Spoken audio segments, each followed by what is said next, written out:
Hi everyone, welcome back to another video from Gameplay Classic.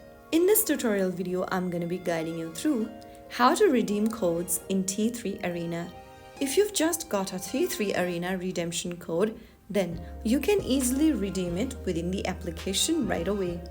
First of all, open up the T3 Arena game on your Android or iOS and make sure that you're logged in with the account you want to redeem the code on. Once you're in the home page, go ahead and tap on the menu button at the top right corner and then click on Options. Under Options, click on Account on the bottom left and look for Redeem Code button under Account Info and tap on it. Now in the text box on the next page, here is where you need to type in the redemption code. Type in the exact code in the text box and once done, click on Confirm.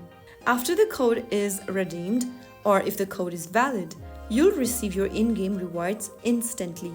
Rewards may include skins, coins, crystals, or hero shards. So that's how you can easily redeem codes in T3 Arena, quick and easy. If you found the video helpful, don't forget to like, share, and subscribe to the channel. I will be back again in the next video. Thank you for watching.